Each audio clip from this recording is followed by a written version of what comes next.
Welcome to Wizard Team, a Black magical podcast for Black magical stories.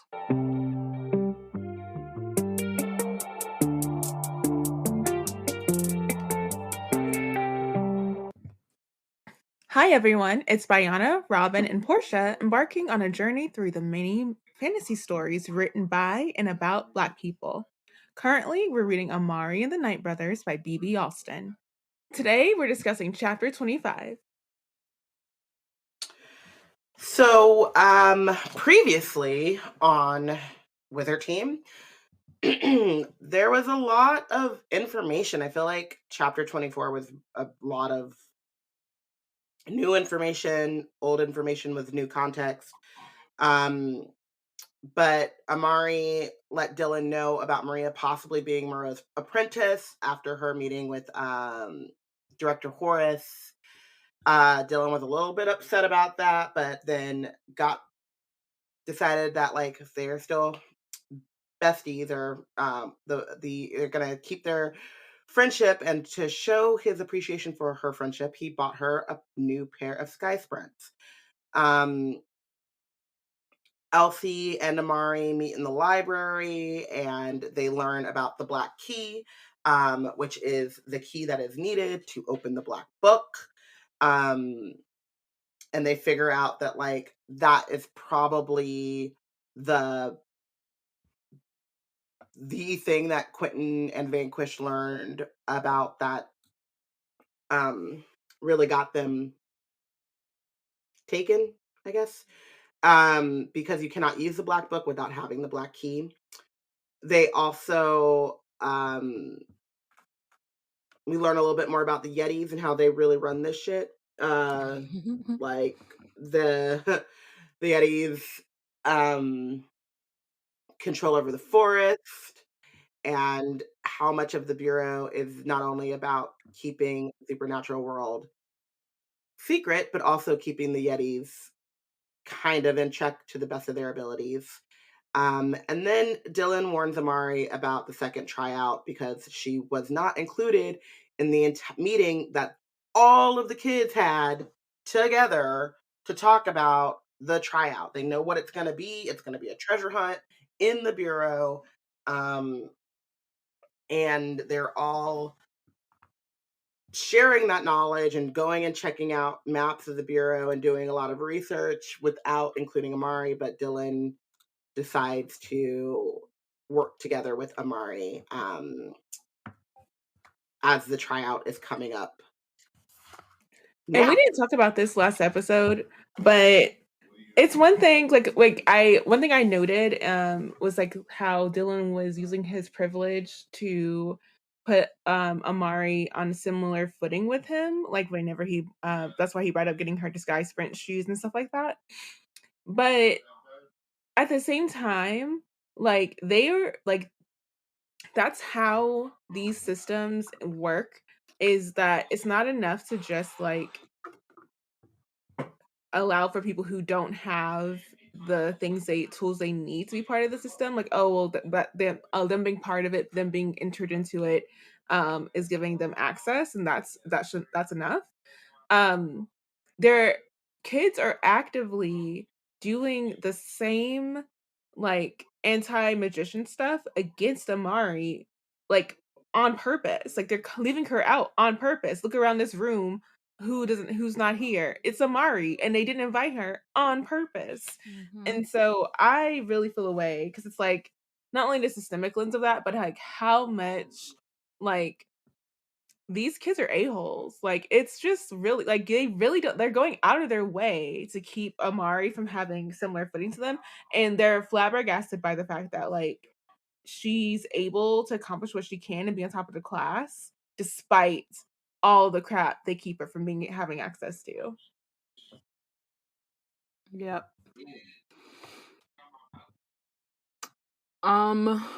So we're in chapter 25. It's time for the second tryout, which I'm actually excited about. Like, tryouts are actually kind of Yes. cool. So by the end of today, they'll be saying goodbye to half the remaining trainees, bringing the number down from 16 to 8. But if you pass the tryout, all you'll need to worry about is the finale. That is next week. And the finale, like, they actually will know what to expect, unlike the Mhm. 2 tryouts. Yeah. So then, yeah, so they're standing in the briefing auditorium of the Department of Supernatural Investigations. Fiona and Magnus stand on stage next to a large basket of eggs. Amari's like, you've been here for a while when weird stuff like that doesn't faze you. She's also been looking around for Dylan, but he and Lara haven't arrived yet, which is kind of like not suspicious, but suspicious. Or concerning, I guess, is more the word.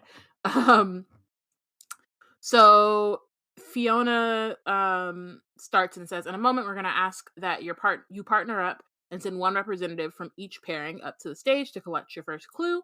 Um, Magnus like interrupts her real quick, and she's like, "Oh, whoops, my apologies. I haven't said what you're getting a clue for, have I?" Um, the tryout is a treasure hunt seeking to test your ability to puzzle out clues in high pressure situations.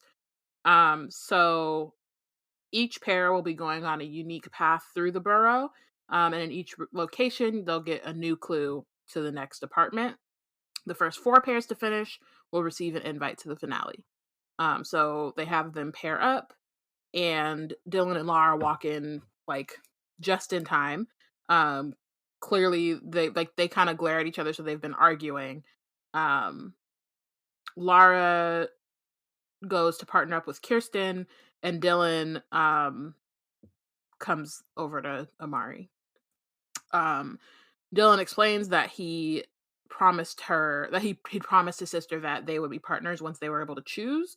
But that was before the summer, and he's like he's kind of like things change.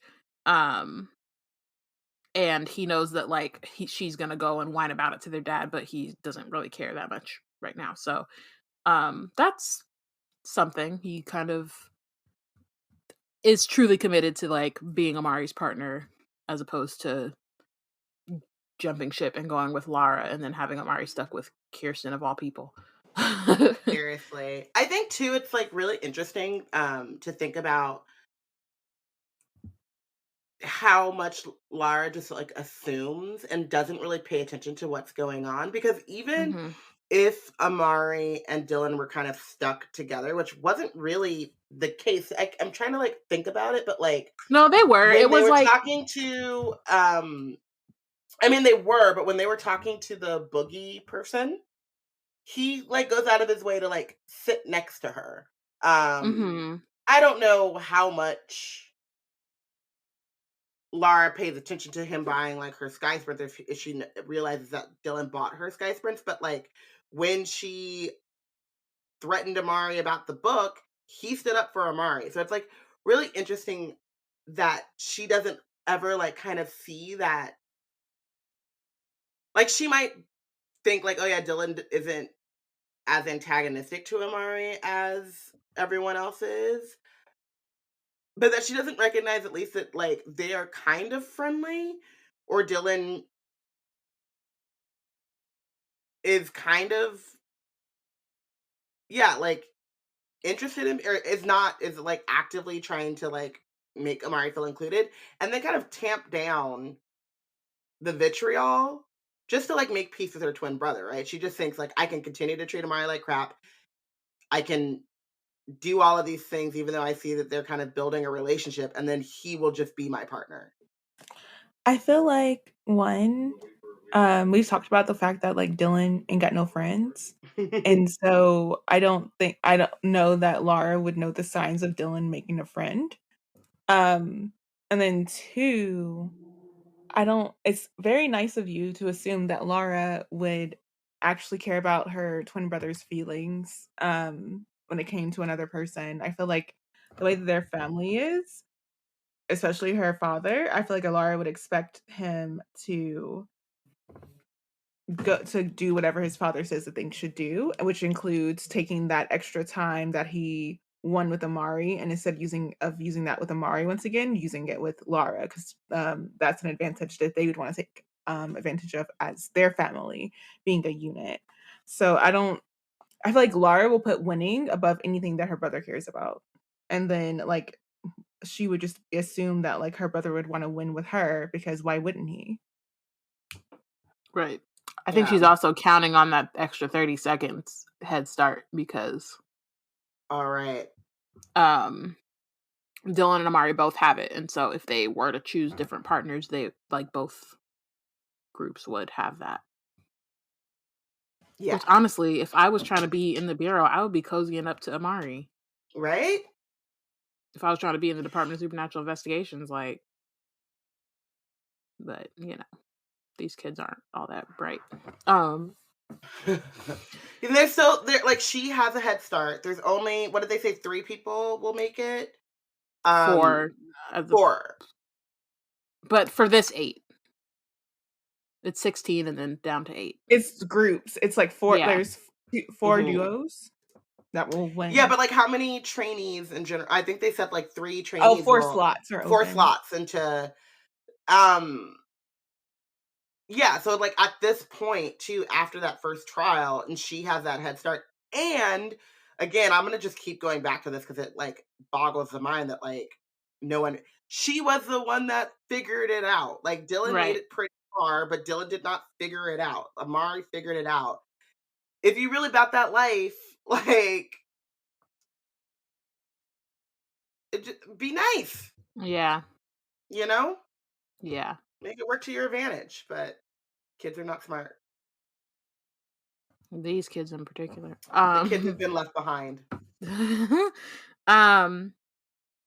So Fiona has Amari and Dylan come to collect their first clue. They get a 30-second head start, which doesn't sound like a lot, but that means they get the benefit of not having to share an elevator.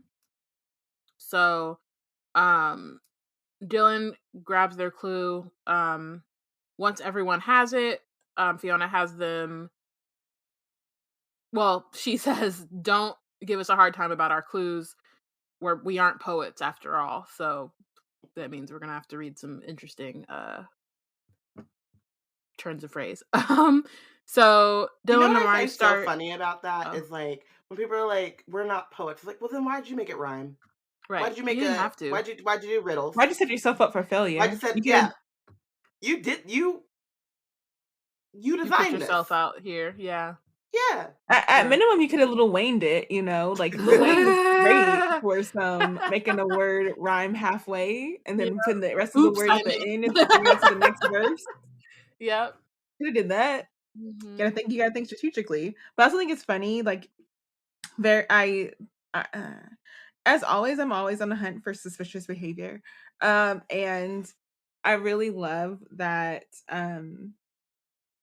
Magnus had to lean over and say something to Fiona for her to remind them about what the They're gonna be doing actual tryout, like is what is it supposed to be, like what the framework of it is. And I yeah. was like, interesting. Yeah, definitely. So yeah, so Dylan crushes the egg in his palm, unfolds the paper inside, and it reads, "That thing in the shed, was it even real? The girl on the phone says it's no big deal. He can't believe it. It tried to eat me." The girl on the phone disagrees completely. "I'm a surgeon. I'll fetch my laser.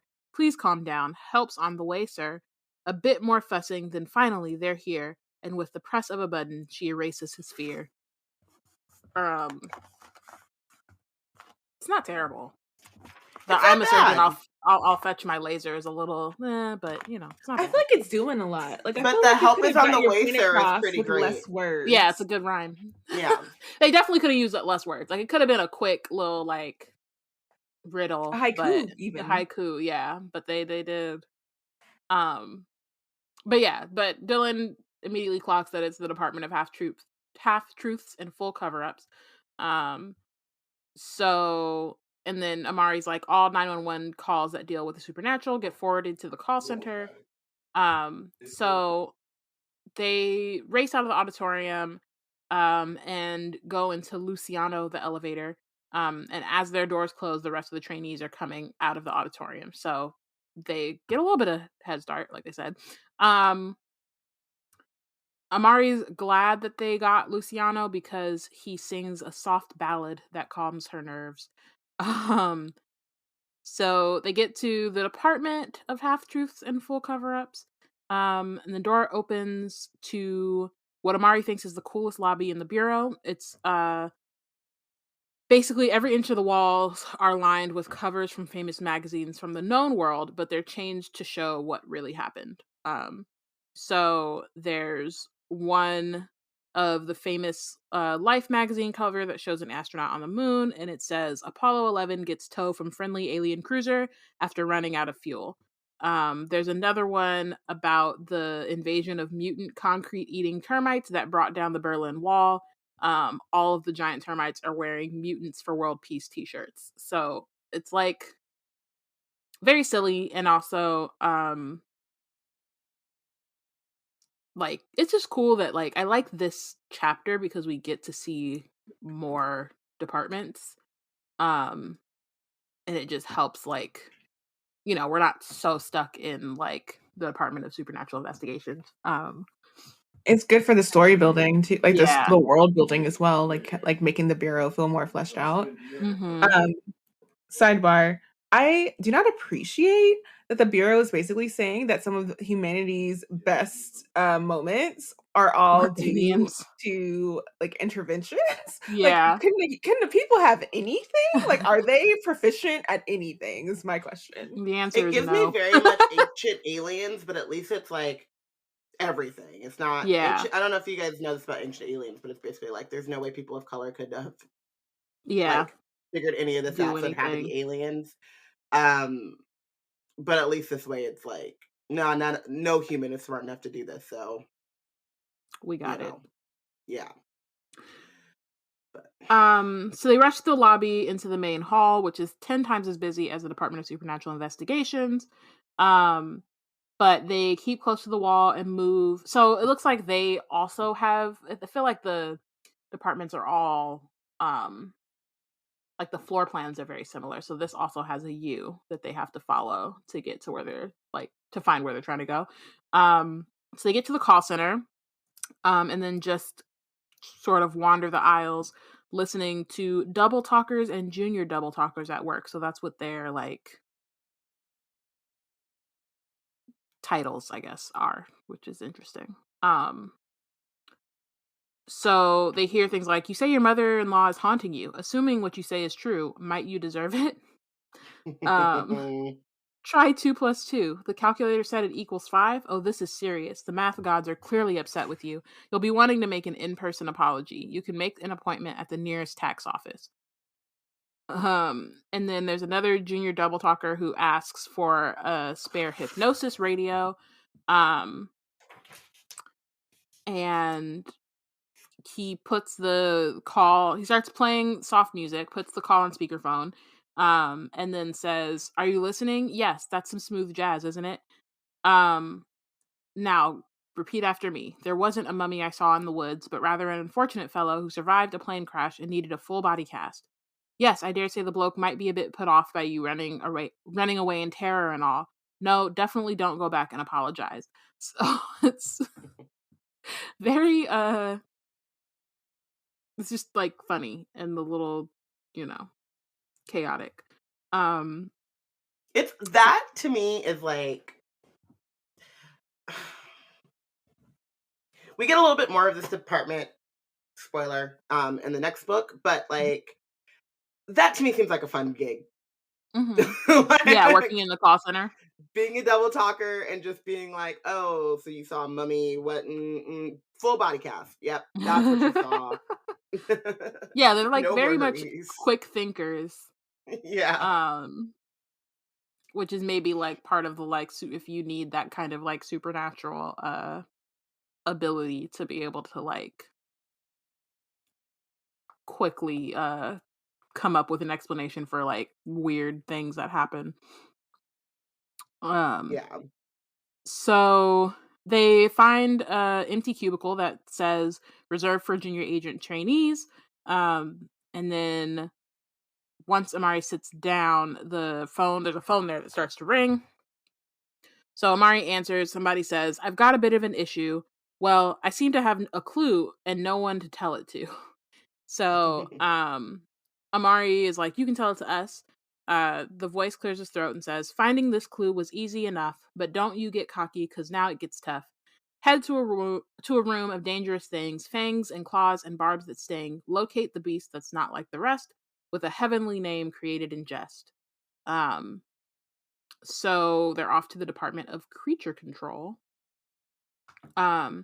Before we And leave this department, I just want to note that I thought it was very cute how none of the people who work in the department were like at all paying thrown by the attention to them. trainees just showing up. Like they just Right. kept on with their regular day and like were not at all like trying to be helpful or even just like watching like as an audience. They were like, nah, I'm busy.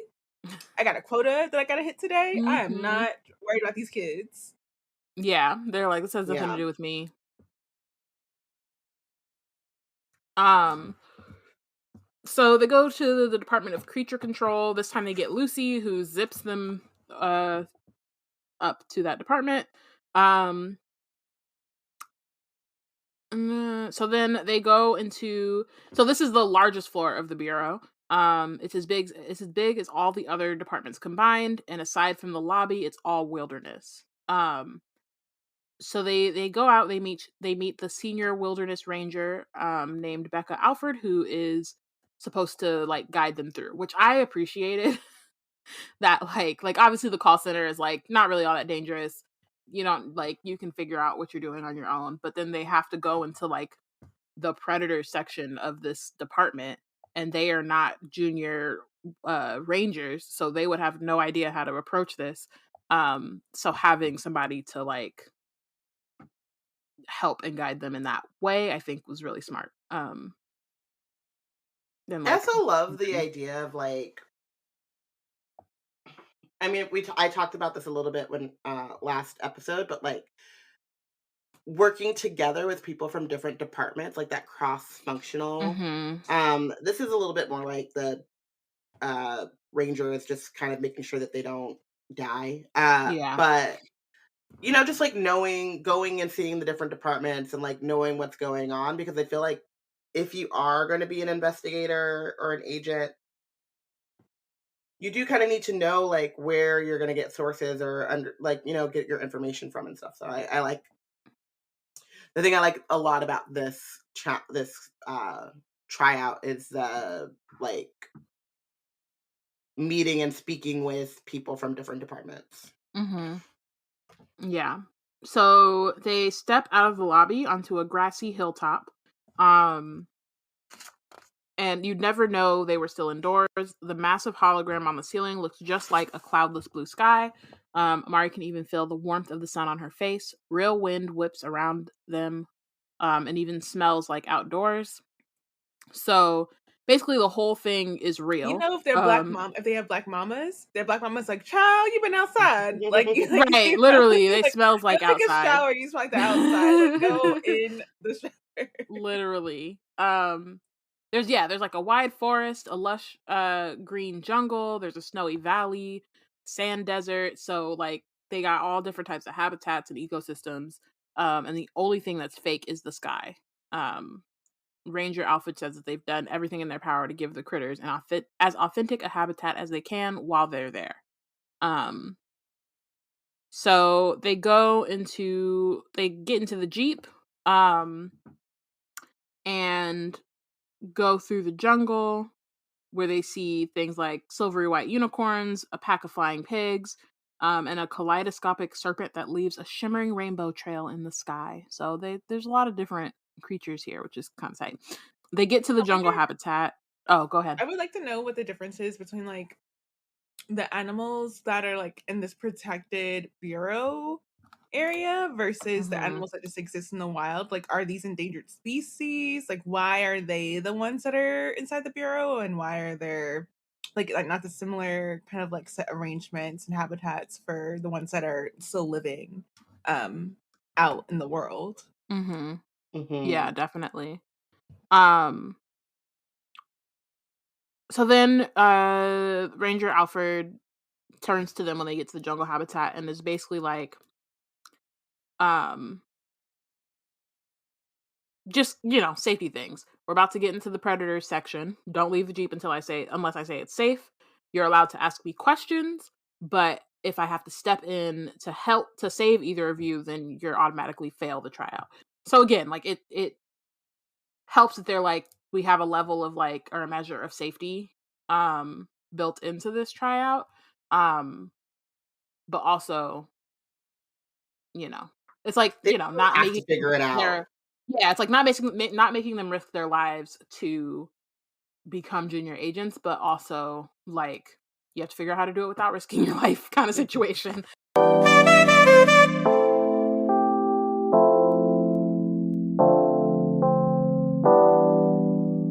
Hey there, Ryan Reynolds here. It's a new year, and you know what that means. No, not the diet. Resolutions.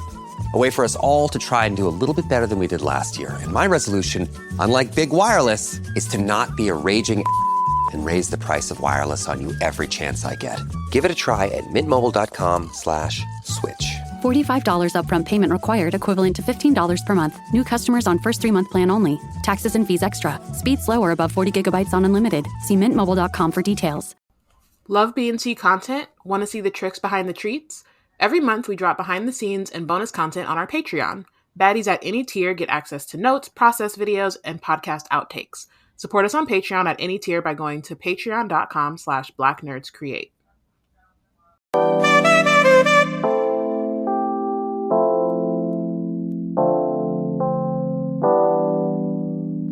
Okay, so then they continue down the dirt trail, a lot slower. Ranger Alfred's expression is serious now. She's constantly watching the trees. Amari jumps when a streak of gold flashes across the trail in front of them. It disappears into the bushes.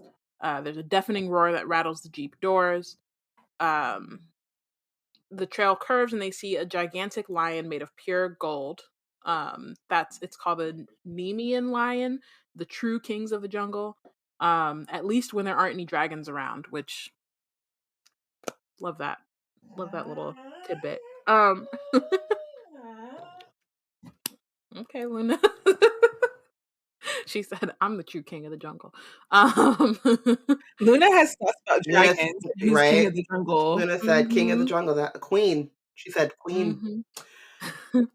Mhm. So then they also find a swamp beast covered in horns, a griffin that swoops down and emerges with some poor creature in its beak.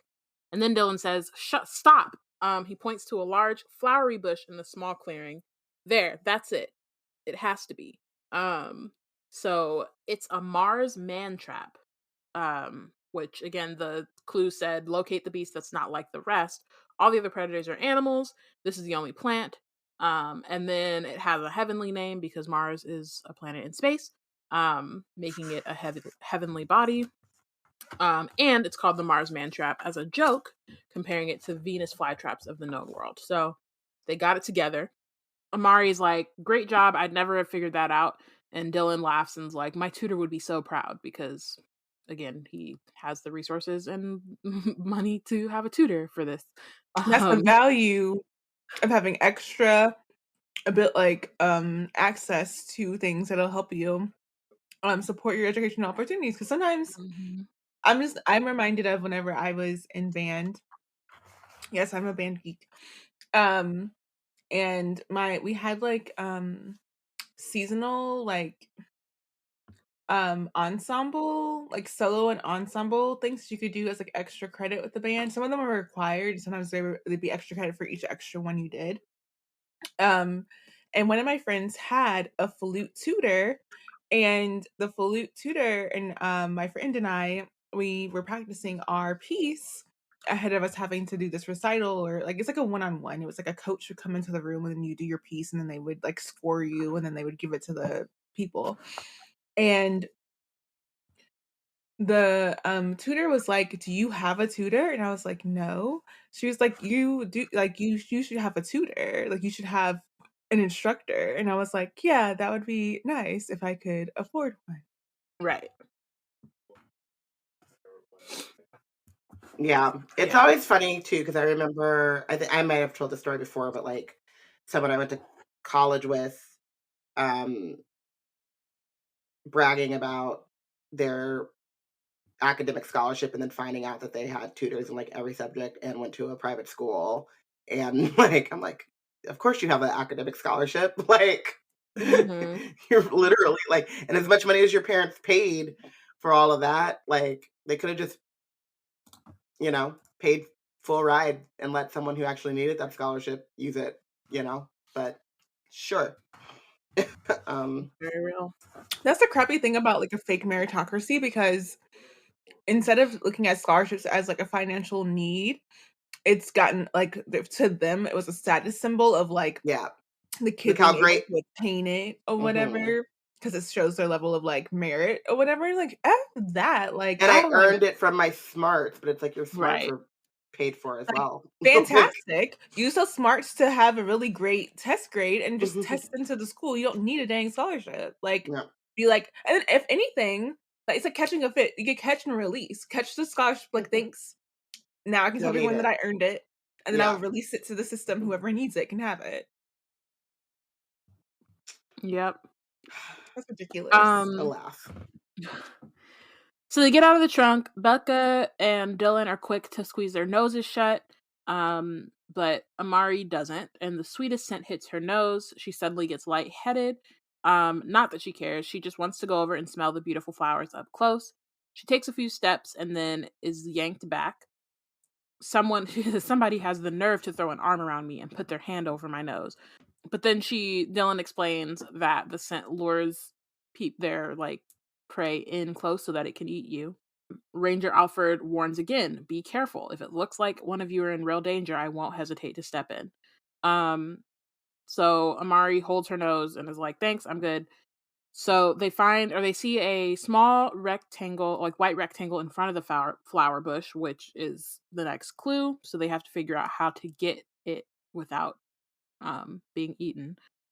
Amari asks it how it knows when you're close to it, and Ranger Alfred says that some of the blossoms are actually eyes, so it's watching them right now, which is kind of creepy, but interesting, I guess. As far as predator plants Department go, of Creature Control. Nope, to I'm know from out. you, dog. I'm out. Again, my Pokemon. To know from you.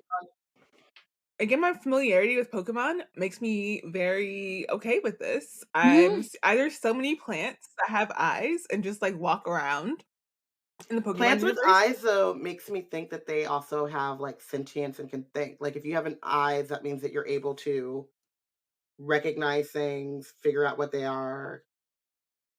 So, And eat them why is it not an animal?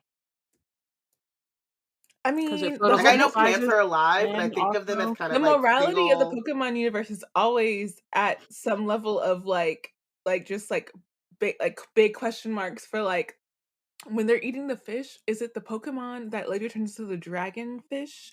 When there's this thing called moo milk, and there's literally a cow that is a Pokemon that has an like is producing the moo milk, and you're just like, how do they farm these cows? There's Mhm. a lot of questions in the Pokeverse around what you're eating and what you're feeding your other Pokemon. It's a lot, Yikes. and you just don't think about it too hard. You just keep moving, and you have a good day. Ooh. Okay, so Amari has an idea. They go and crouch behind the Jeep. She says, "Okay, don't freak out, but I want to show you something." She makes a fist and covers it with her other hand and says, "Duplicarta." A second her pops into existence. Dylan holds in a laugh, but Ranger Alfred swallows and then asks, "Is that magic?" Amari nods and then says, "I think I can use it to help us if you give me permission." Which, again, because they haven't said whether it was against the rules. Mhm. So she's just like kind of covering her bases. The ranger looks uncomfortable and says spells aren't really allowed inside the bureau. But then says, but it doesn't sit right with me that all the others are allowed to use their abilities and you're not. So she allows like Amari to use her magic even despite her own like fears and I guess conditioning against being a magician, which I What mess a with. real one, you know? Yeah. All right, turn the page. So Amari has her the illusion Amari, stumble toward the flowers with a dazed look. She can see the bush shiver as she gets closer. A great big mouth emerges from the bushes, chomping at the air where illusion Amari stands. But now she makes the illusion hover in the air just above the plant. It snaps viciously at her again and again. While the beast is distracted, Dylan and Ranger Alfred dash out into the clearing. Dylan snatches the envelope, and they both make it back to the Jeep without the Mars man trap realizing what happened.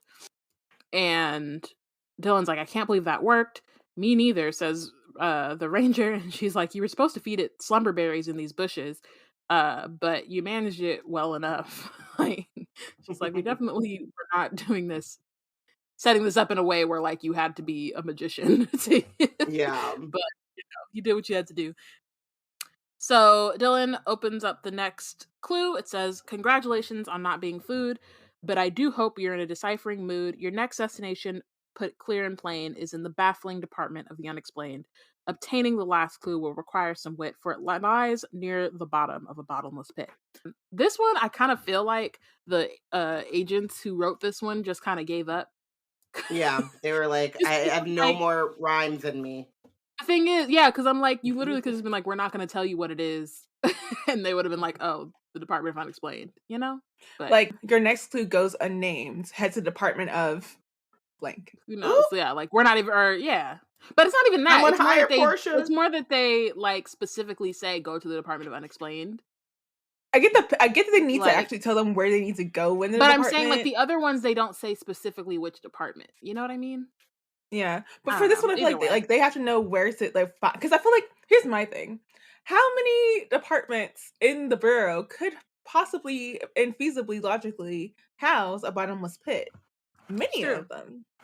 That's true. Yeah, it's it's a tricky one for sure. I'm not saying I have a better option. So yeah, so they head to the Department of Unexplained. Well, before that, they're on their way back. They're still with the Ranger. And she asks Amari, she's like, you can control your magic. And Amari says, so far, I really only know a few things. But I was always told, I thought that too much magic. She shakes her head. You're just an ordinary 12-year-old girl from what I can tell. Smiling, good-natured. I guess what I'm trying to say is you're not what I was expecting. So again, it's like these folks have been taught these things since they entered the magical world, whatever age that was. And Ranger Alfred, in part because she's able to like set that aside for the purposes of the trial. Like she's not like, because she's able to keep an open mind and not like focus too much on like, you're a magician, you're evil from jump, like it allows her to realize that like what she's been taught isn't necessarily true. And like so yeah. I was also thinking about how impactful it is that Amari is 12. Like, she's like, you're just a kid. Mm-hmm. You know what I mean? Like, it's. I think if you met someone like Moreau or someone that was a little bit on your level or whatever, you might lean into that. But like, you can see the like Amari's innocence, and you can see the like her thought process too, because in the way in which this is a trial and they're trying to figure like her thought process and and like how she's using the magic in a way that like other kids would use their magical ability.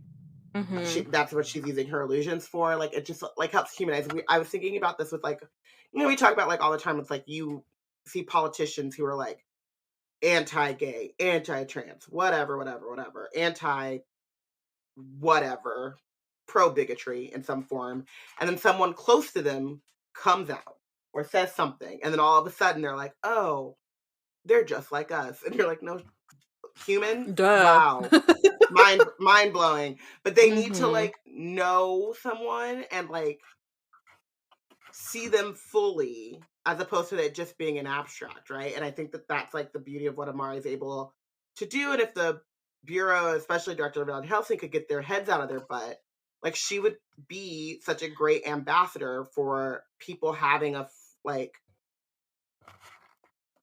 personal connection to a magician and not allowing it to just be this like unknown that they're scared of. That would be counter their whole thing, though. It's true. And as you said that, I was starkly reminded of how Prince Harry talked about Meghan Markle and how it's a missed opportunity for the royal family to use Meghan Markle as a goodwill ambassador to like showcase how the monarchy can all be inclusive. And I'm like, that's not the actual thing though, Harry. Like, that's not the mission of the monarchy. That's not what they're interested in doing. That's literally like I get what you think. And he's not even thinking in a way of like how heartwarming it could be for people to see themselves represented. He's seeing it as like a marketing kind of measure and like Yeah. just as a way to maintain like his wife's treatment being better by people in the royal family and who hold power. And then maintaining the power, not them, not her using her position to bring the power to the people, because none of them are Yeah, because actively the like point is she, the exclusivity and the yeah, superiority, and so they like have and to especially be. in Harry's mind, and even probably in Meghan's mind, to the royalty, to the status, like to the all of the people who've been maintaining the system. um I think that she does represent the possibility that people would think that the power will be extended to them as well through her, and they don't like that. Yeah. And I think that that's exactly what's happening here with Amari, is that like if you were to put like, because think about it, the chief of the whole bureau, it has not shown herself to be as like bigoted towards Amari, has been more like open to Amari being part of stuff, has not shown her but the way that Van Helsing has. And at the same time, that same chief has not taken it upon herself to like see if Amari would want to be a spokesperson for magicians and the bureau working together. That same chief has not, like, the only thing the chief has done is allowed Amari to talk to Moreau, and how publicized is that? You know what I mean? Like, there's nothing that's actively um trying to make the case that Amari is a good person, even though she has the ability and the like um selfishness to want to try to gain from Amari's reputation. Like, there's at no point is she actively trying to do that, because that's not in her purview, and that's just it's not in her purview because it's the way that it's always been done, is to regiment and oppress the magicians. Like, why would you ever go counter centuries of tradition when it comes to magicians? Yep. I think you're talking, Robyn, and the mic is muted. Yeah, I was saying, yeah, girl can dream. I muted myself because my dog was being super cute and I had to awe. But I agree with you. I just wish it was different. Same. Yeah. So they get back to the lobby. Amari and Dylan head to the Department of Unexplained.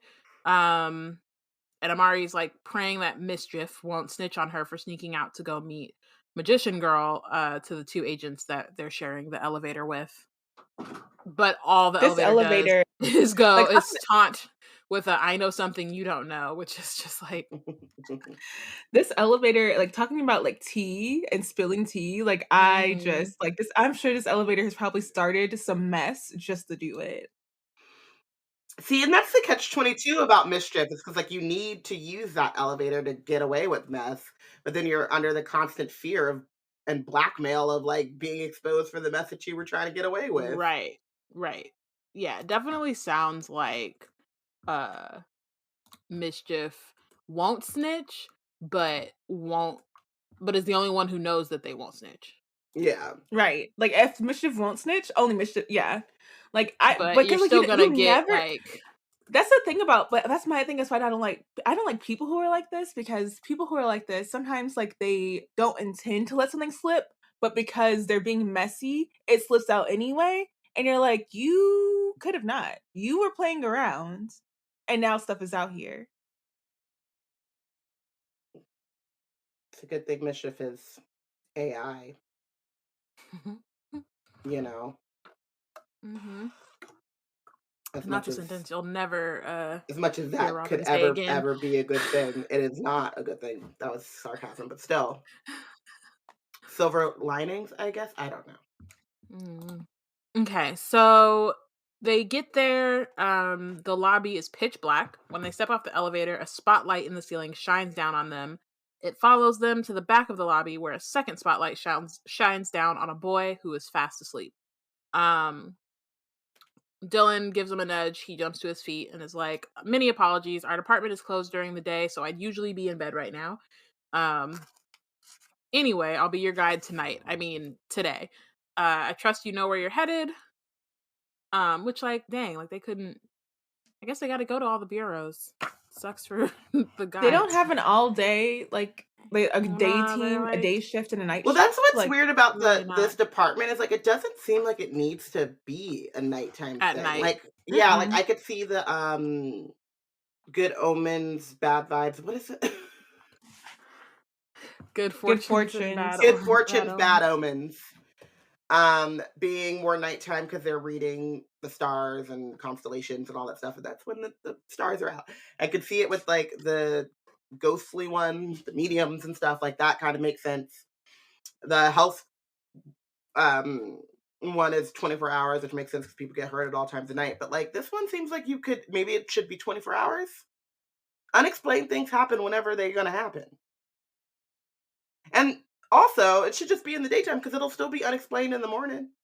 I feel like most unexplained stuff does happen at night though, because you can't really see. Like perception is off, and then that leads to a lot of unexplained things. Maybe.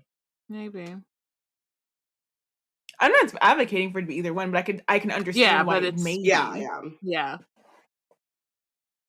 But also, I can see why, like how you were saying, like having day shifts, or but maybe they just all are deciding, you know what, we only need one. We only need one time to be here. We don't have to be a 24 hours situation like the Department of Maybe they Supernatural Health. had like in previous years had tried having multi shifts or even like 24 hours and it didn't work out, and they're like, nah, we're just nighttime. It could also be like the people who are best suited for it are night owls, maybe, and they're just like, you work when it makes the most sense for you, and everyone chose nighttime. We'll never know. Will we never know? But we like to build to we the won't know lore. this chapter.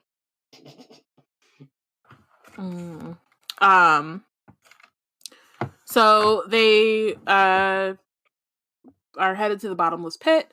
The boy says, "Unexplained oddities are on the right side of the U. Please follow me." And Dylan's like, "Aren't you going to tell us your name?" And the boy says, "No. And for that matter, I don't plan on answering any of your questions either. You do get you're in the department of the unexplained." Which is like, I do like though that like roll my eyes at him so hard. They get a different vibe in every place they're going. Like you have the double talkers like not even paying attention to him. That you have the ranger who's like helping them, but up to a point, and then you have this guy who's just like, no, you're interrupting me. He's like, you're interrupting my sleep, and all I have to do is show you where to go so that you don't mess things up in here. Yeah, I am not explaining anything. I take my job very seriously. Mm-hmm. My job is unexplained. Yeah. So the junior curator leads them into the main hallway. They're passing by great big rooms blocked off by dark red curtains. They pass one that reads, "What happens when an unstoppable force strikes an immovable object?" Dylan drifts closer, but the boy says, "Lay a finger on that curtain and you're disqualified." The next curtain says, "Cause of the Bermuda Triangle," followed by the wormhole to a parallel universe, origin of both the chicken and the egg. And then they finally come to the bottomless pit. So there's a lot of interesting stuff in there. I don't know. I want to know the chicken or the egg. Yeah, I feel like I would be a junior curator just to know these things. Yeah, the one that would have my curiosity. You don't have to talk to anyone because you don't have to tell anyone about it. Yeah. The curiosity in me, like I would want to know the Bermuda Triangle one because it's always been like what is going on over there? Yeah, I could see that.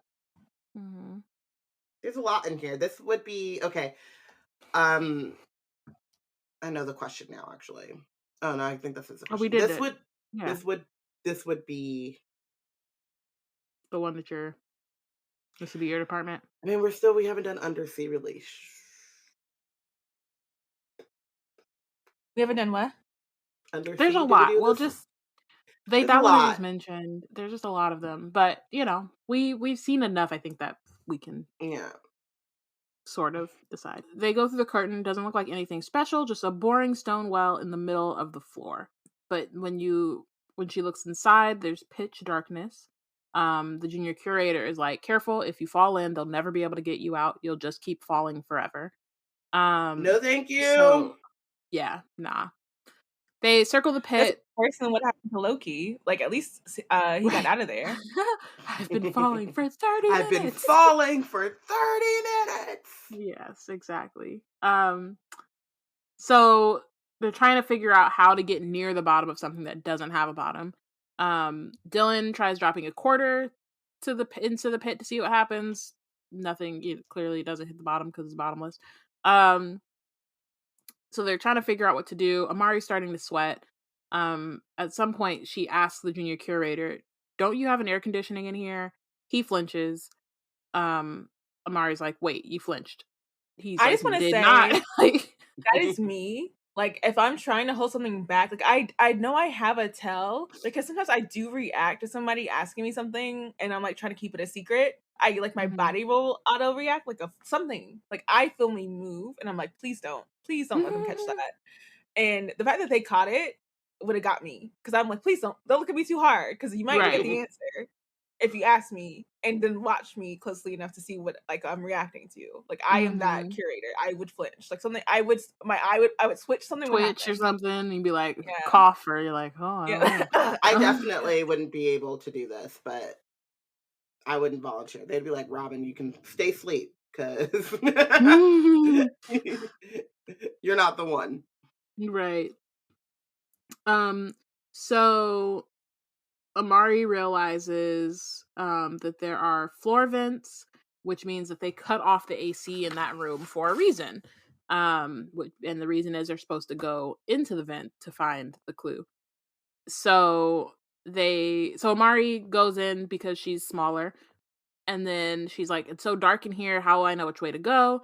Dylan goes to the bottomless pit to shout, and then she basically like follows his voice. She goes down the duct. A tiny little flashlight points upward. She crawls closer until she gets to a photograph taped to the top of the duct. It looks like a large pirate ship falling over a waterfall. There's nothing else on the back, but she brings it out. Um, and Dylan explains that it's the edge of the world. And Amari is like, "The world is round, it doesn't have edges." And Dylan's like, "It does have one, but it's hidden," which Ooh. means we're going to the Department of Hidden Places. Don't let the flat Um, earthers hear this now. I know. I do kind of like the idea of there like being an edge, but I feel like it would have to be like, it's not like you can fall off of the earth into space, but maybe it's like some other thing, like maybe you fall into a wormhole, or maybe you fall into, you know what I mean? I feel Like like the edge of reality or something. I don't know. I'm more of a center of the earth girl than I am a Mm, flat earth girl. Like, I would like totally be cool with like if there was a bottomless pit. It's seen bottomless, but you're actually going into like the inner core of the earth. mm, Um, and there was like another society that like lived under the crust. Like, that would be interesting to me. yeah. Mm. So they run to the they run to the elevator to go to the Department of Hidden Places. And they have to dart between the legs of a tall green ogre and they get Lucy, which is the fastest elevator. Zip down the underground tunnel. They sprint down the neon sign or past the neon sign that says Department of Hidden Places this way, or is it?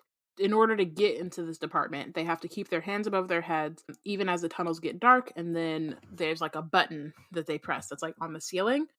And then once that happens, the floor beneath them shivers and lifts them up through the ceiling into the lobby of the Department of Hidden Places. There's enormous portraits of lost cities lining the walls, and plaques revealing their names like Shangri-La, Avalon, and Shambhala. Um, they dash over to the agent that is sitting at a small table, and they've officially completed all the clues and earned invitations to the finale. Bum, bum, Um, they got bum. there. But then the agent asks, she's saying that it's really odd that that this year the times are faster than other years. And she asks if they heard anything about the tryout that might have given them an advantage, and says that cheating will not be tolerated. Which they did hear something, because everyone heard something and was told about what the trial would be. And Amari is kind of feeling like, how did we, she's just like, how can we even think we can get away with this? I can't believe I've ruined Quentin's legacy. It's bad enough that Quentin's little sister is a cheater. I won't make it worse by lying. But she's She's so so righteous. pure. Like, yeah, because I wouldn't have even thought that. I'd have been like, dang, I got caught. But also like, no one asked me. I didn't ask to be. I was told. Right. I didn't go out of my I way. wasn't trying to spy. My ears were open, and then someone said something. I wasn't invited to that there. meeting in which they were talking about it. I was told secondhand. Exactly. The agent smiles and says, it's good to know you didn't cheat. And then Amari's like, wait, we did hear something.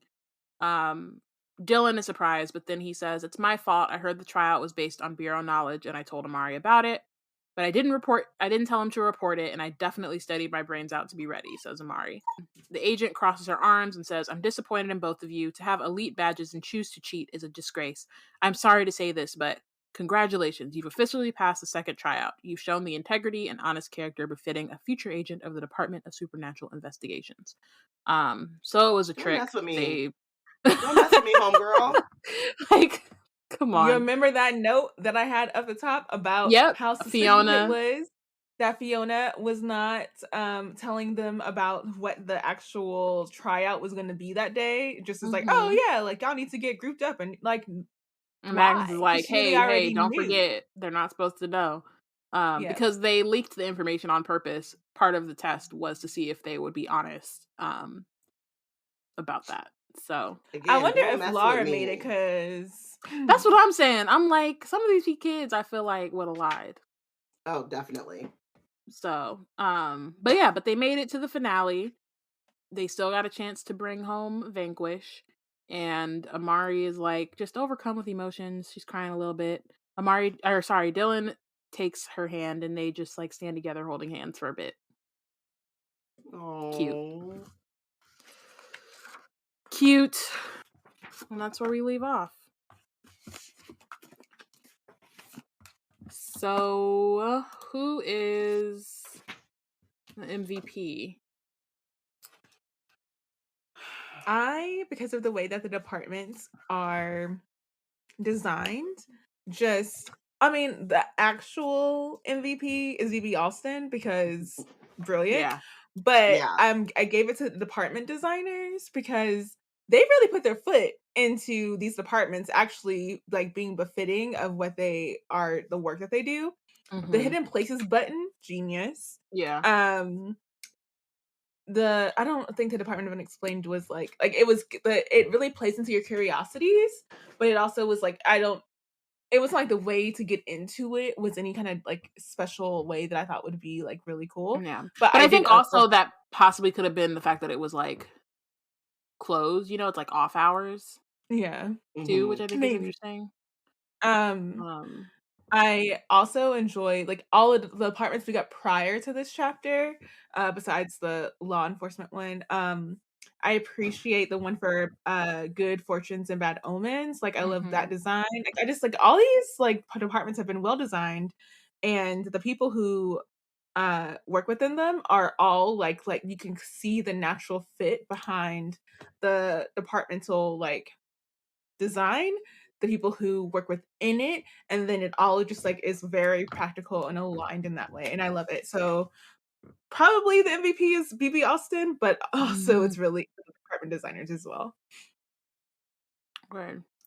I said Amari just because like both having quick thinking, being super smart, but then also at the end of the day being like, I'm gonna admit that we low-key cheated, even though, not everybody would have done that. I said Ranger Alford. I think that, like, I really appreciate the acknowledgement of, like, oh, one, I personally don't think that it's fair for you to not be able to use your supernatural ability when everyone else is able to use theirs. So, Mhm. in the spirit of, like, fairness, I'm going to make this judgment call, right? Because they very clearly, like, it's illusions are magic. It's weird to say, like, magic isn't allowed because magic is allowed. There's magic all over the place. But, like, being a magicianship is not allowed. But that is Amari's supernatural ability. So, like, I appreciate that. And then I also just appreciate that even though they have preconceived notions about what it is to be a magician, they said, like, sure, go ahead. Um, and then once they saw what Amari did, recognized it, thought about their preconceived notions, thought about the ways in which they were unfairly kind of assuming things about magicians, and then, like,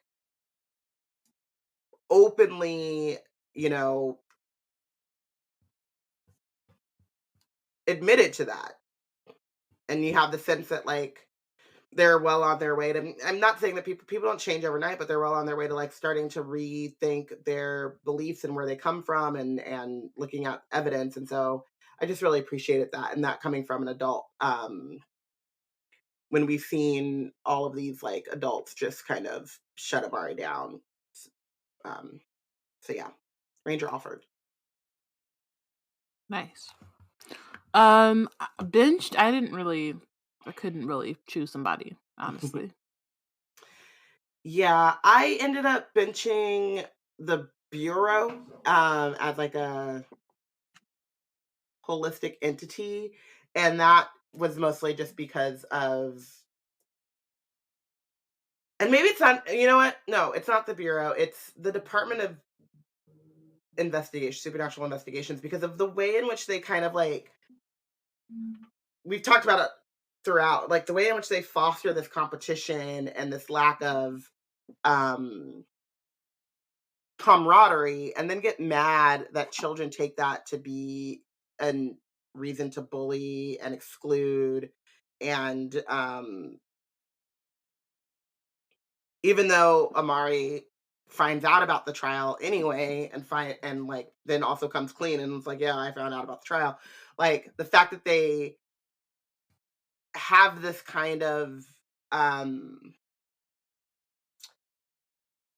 culture or environment in which it's, like, totally fine to for them, or they think that it's totally fine for them to do that. And, like, I feel like 12, this kind of, like, age group, 12, 13, is when you start to see, like, this idea of, like, cliques and pairing off, and, like, um stuff like that. But when you think about kids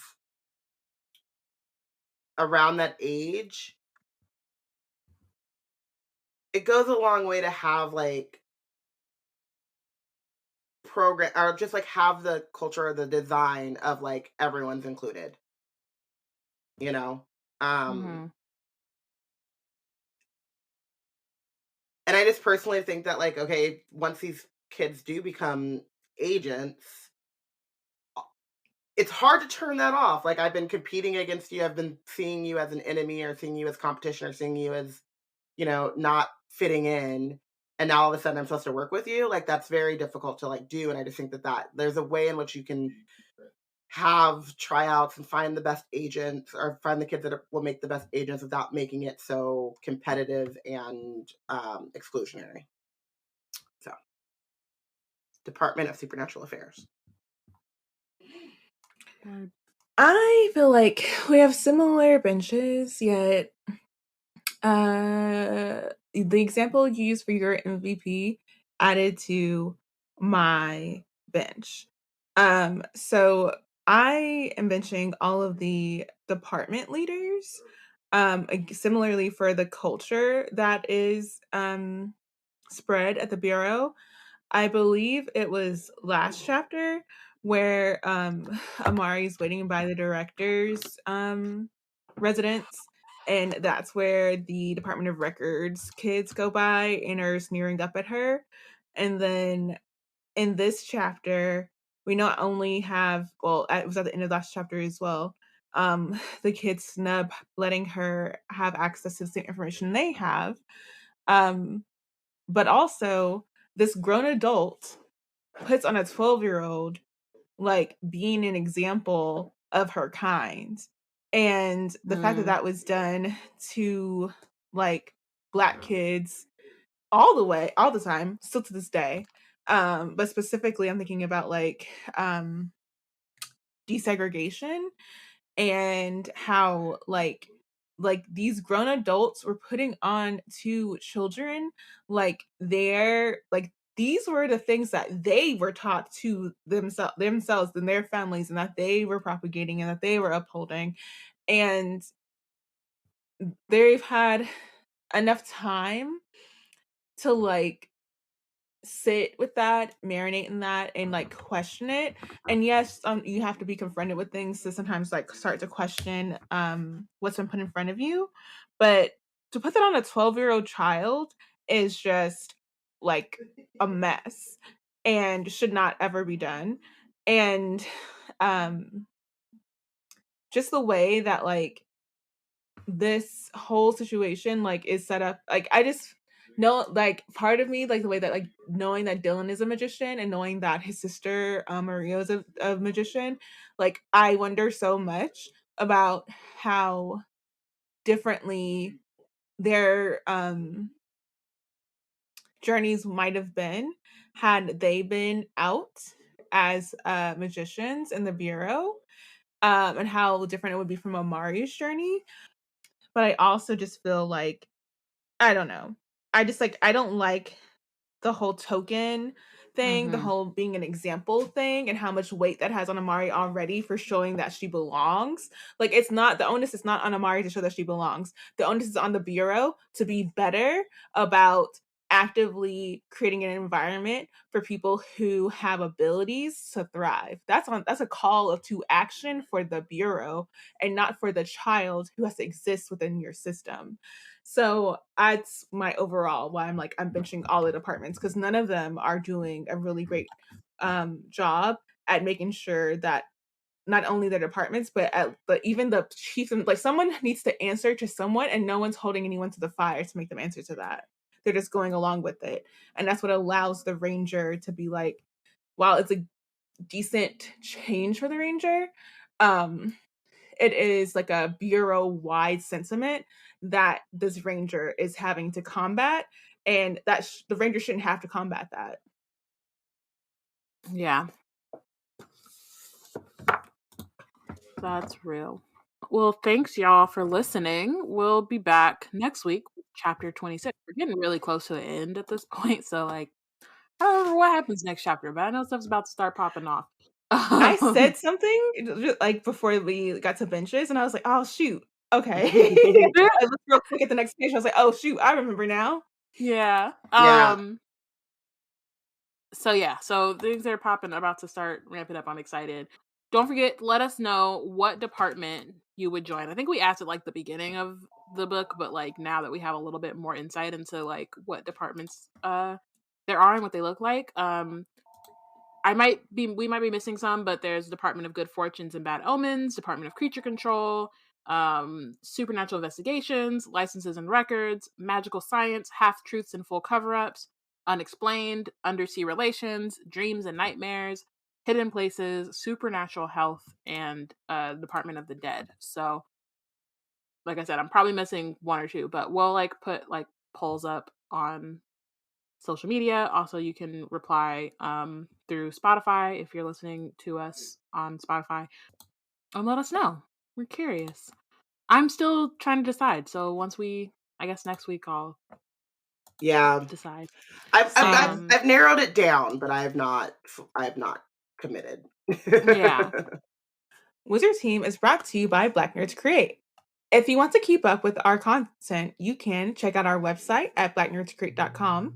Follow us on Twitter at blacknerdscreate, at Yana Wrote It, at Robyn_Rambles, and at Porshèa. Follow us on Instagram and Tumblr at Black Nerds Create. Subscribe to our monthly magic newsletter. And don't forget to rate and review our podcasts everywhere that you're listening to this podcast. Thanks, y'all. Bye.